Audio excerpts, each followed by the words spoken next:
Halo pemirsa, Anda sedang menyaksikan program Wakil Rakyat Bicara Sawit bersama dengan saya Melisa Ganasari.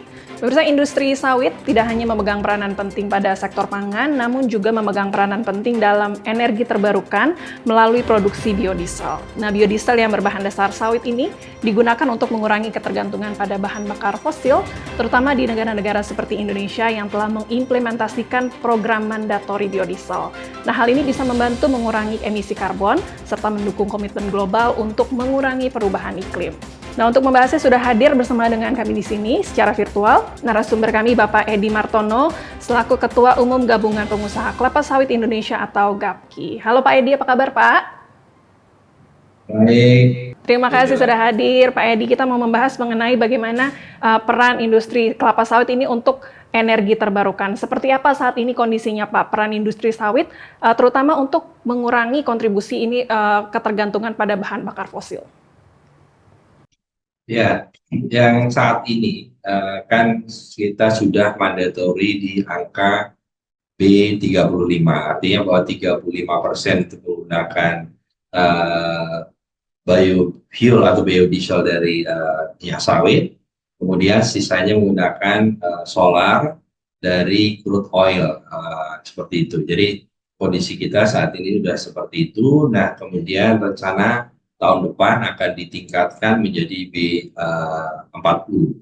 Ada program mandatori biodiesel yang diimplementasikan di Indonesia. Seperti apa program ini, boleh dijelaskan Bapak? Kalau sekarang ini kan Indonesia udah sangat bagus ya, artinya dibandingkan negara-negara lain untuk penggunaan energi hijau, utamanya dari minyak sawit ini. Ini sudah paling tinggi justru kita untuk campuran ini ya, mandatorinya atau campuran menggunakan minyak nabati itu paling tinggi. Nah, seperti itu.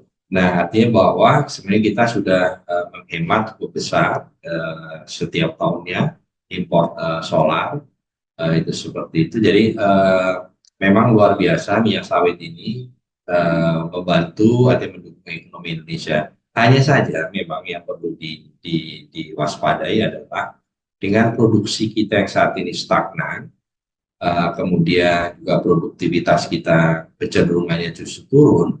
Nah, ini kalau terus terjadi peningkatan mandatori memang harus diperhitungkan, dihitung dengan benar, jangan sampai memang nanti terjadi persaingan antara pangan dan energi. Baik, kendala-kendala apa saja Pak kemudian yang masih dihadapi dari segi produksi ini, dan masukan apa yang bisa diberikan dari GAPKI supaya produksi kita tadi bisa meningkat dan mengejar tadi kebutuhan yang dibutuhkan untuk baik dari sektor pangan maupun dari sektor energi terbarukan ini Pak? Nah, utamanya adalah di sini yang kita sangat terhambatnya adalah peremajaan sawit rakyat. Peremajaan sawit rakyat kita ini bisa dipastikan tidak pernah mencapai target. Kita tuh masih jauh di bawah. Dari target sekarang sudah harus di replanting itu atau remajakan itu sekitar, kalau sawit rakyat sekitar 3 juta hektar. Sementara pencapaian saat ini belum mencapai 400.000. Jadi masih jauh, masih di bawah. Nah, ini dengan kata lain memang harus. Dan GAPKI sendiri, GAPKI sangat concern terhadap percepatan peremajaan sawit rakyat ini dengan kita ada satu bidang khusus, bidang percepatan PSR atau peremajaan sawit rakyat.